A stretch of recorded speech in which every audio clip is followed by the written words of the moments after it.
system-centered language reinforces those stereotypes. And I'm wondering for about your thoughts on how we can come together to thwart the insidious nature of media on reinforcing non-system, centered language, because it's rampant. Mhm. And, we can't always police it, but there's so much out there. So what are your thoughts on that? Ooh, I haven't been asked this question. Let me collect my thoughts because sometimes when it comes to media, I kind of throw up my hands. Other people are championing that space. And I will say, I think media doesn't really want to change. The media might be in the camp of staunch, stay the same because it's more provocative. It fits with the powers that be. It pits people against each other. I just think it's just well worn in the groove of status quo. But I also believe in individual agency. So on a personal level, the very last thing I say in the article is like, think about the language you use as an individual. Think about the language your family uses and your peers use.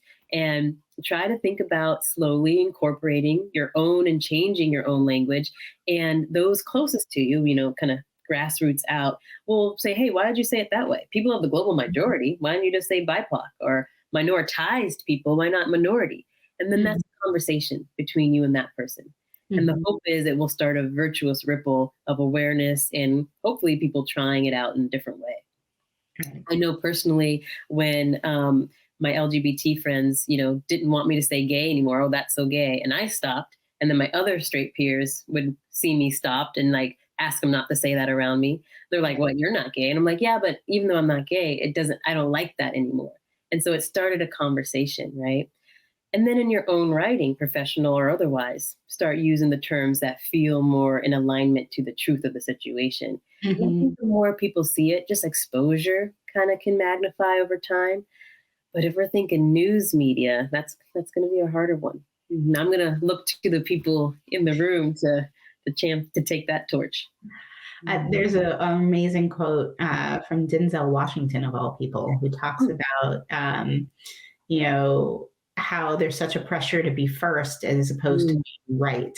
And so, he said, if you read the news, you read the news, you're misinformed. You don't read the news, you're not informed, I think was his quote. And they were like, well, what do you do about that? He's like, that's a good question. That's for you guys to figure out as journalists. Like, the pressure to be first is what's been so damaging. So we need to look at accuracy and not always writing shorthand, not always just kind of getting at something super quick, like really taking our time.